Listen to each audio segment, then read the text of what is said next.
Alright everybody, there we go. Saved you guys the agony of having to sit around and watch it. I've got a complete roller chassis now, complete with suspension and everything.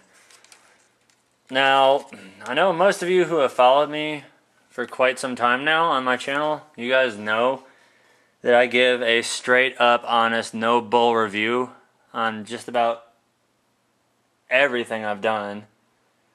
Whether it be Axial, Tamiya, Venom, HPI, Traxxas, whatever it is, I always give an unbiased, unfiltered opinion on what I think of a product. And tonight you're going to get just that once again. Now this, I really like the setup on this Venom. I've never put one of these together before, so I didn't know.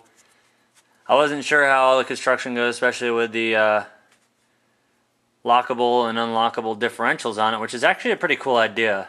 I actually like the idea of being able to have a limited slip differential and a lock differential all in one axle. The complexity on putting them together, I'm going to go ahead and say that on a scale of 1 to 10, as far as my building skills go, on a scale of 1 to 10, this Venom rates up there on probably about a 7 as far as skill level for putting it together. I mean, there's a lot of hardcore parts that are on this truck that have to be put on the right way the first time, but that's a good thing because it actually makes you slow down, be patient with things instead of rush, and try to hurry everything together so you could be out and crawling or racing or trailing as fast as you can. Something that really impressed me with this truck, number one, is the tires. I love these ridge lines. These are, yeah, ridge lines. Make sure I got that right. These are very impressive tires so far. I don't know how they're going to do off-road, but they feel like they've got a ton of grip. If you look at the drive line on that, the drive line is perfectly straight. So in my past experience, I know that a straight drive line means efficient power transfer from the transmission to your differentials.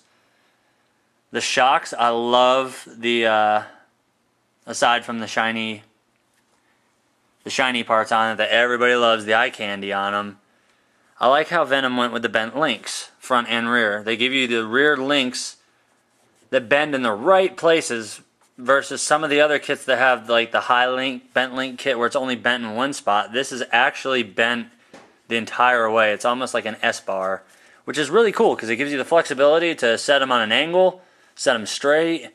Hell, you can do whatever you want with it. But we're going to go ahead and we're going to do the suspension test here really quick.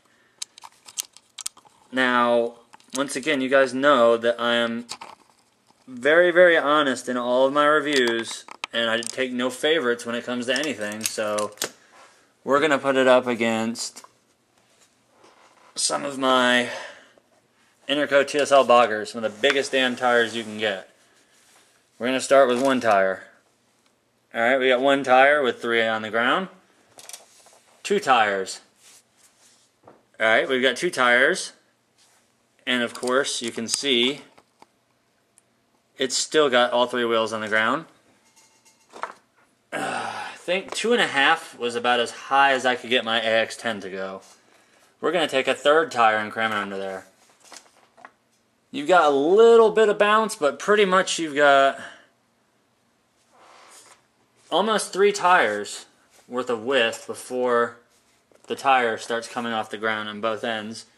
And just for a reference on that, we're going to go ahead and measure that to see how many inches we have. We've got roughly 6 inches of articulation, as you guys can see, which is pretty darn good for a crawler.